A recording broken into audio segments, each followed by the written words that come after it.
Hello everyone, welcome to Siloti English and this is Siloti Madness Rare Translation word number 3. আজকের word হলো গিয়া উন্দা।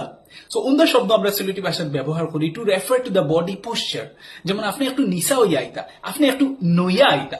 যেমন আমার চৌকাটটা একটু নিসা যদি থাকে আর আপনি আমার বড়র ভিতরে হামাইতা, আমি আপনার কইমু এই একটু উন্দা হইয়া আইন, কিতা লাগে আমার চৌকাটটা একটু নিসা।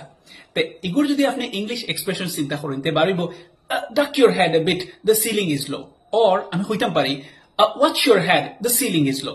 এখন উন্দা শব্দের একটা নেগেটিভ কনোটেশনও আছে।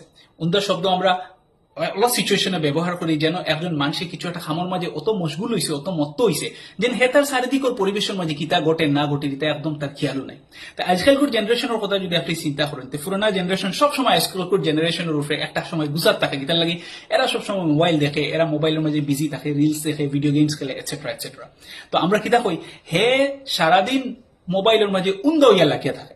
এগুলো যদি আপনি ইংলিশ এক্সপ্রেশন চিন্তা করেন আমরা কইতাম পারি যে he is hunched over his phone, or আমি কইতাম পারি he is slouched over his phone. আরো ইন্টারেস্টিং ওয়ার্ডস জানার লাগে don't forget to like, share and subscribe to these reels and also go to my YouTube channel to watch more interesting videos on Sylheti language. Thank you so much. See you soon.